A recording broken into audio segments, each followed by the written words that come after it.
Hong Kong will have a minimum wage of $28 an hour starting on the 1st of March, aimed at protecting the city's lowest paid workers. But there are concerns that it won't be of much use to workers from ethnic minority groups who are already exploited by employers. Jonathan Ng reports. Maya works as a cleaner in Yuen Long for 9.5 hours a day, 5 days a week. She gets $5,000 a month, which breaks down to about $24 an hour. That is below the government's proposed minimum wage of $28 an hour. Her son Club says Maya finds it difficult to get a better paying job because of her race. She is Nepalese, one of Hong Kong's growing ethnic minority communities. I mean, even finding job and then also when you walk around, it would be much more easier if he was Chinese. The son also complains that Nepalese job seekers are often discriminated against by employers seeking to recruit. It's not that they don't do the job well, but it's more like they don't have any chance. The statutory minimum wage has been set at $28 an hour, an amount that most lawmakers accepted as a compromise after labor unions fought for more, while employers' groups tried to cut it down.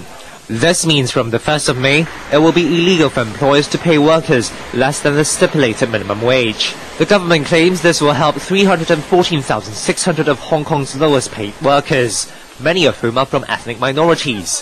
According to the government's latest statistics, more than 40% of working Nepalese are considered low-skilled, while more than a quarter are clerks and service workers.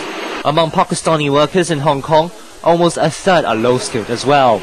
But the concern groups say past experience from the implementation of the mandatory provident fund has shown ethnic minorities might not be able to fully benefit from measures intended to improve their living standards. I have a doubt that if the ethnic minorities workers will be well informed about the contents of the legislation. Taking MPF as example, most of the ethnic minorities workers, they heard about the name or the term, but they never understand what is MPF exactly. And also even some employers, they lie to them that, for MPF is, only for Chinese, not for you.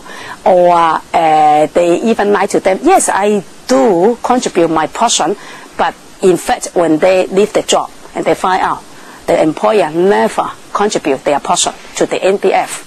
Others say the government needs to do a lot more to make sure working conditions for ethnic minorities improve, and the minimum wage legislation is not enough. This piece of legislation wouldn't be able to address this issue, this problem about regarding the chances of getting employment by these minority groups.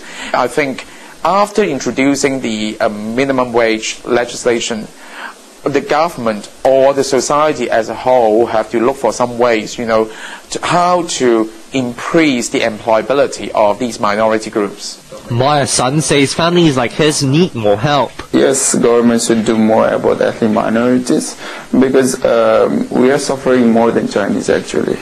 For families like Maya's, making ends meet is a daily struggle, and being an ethnic minority has certainly not helped.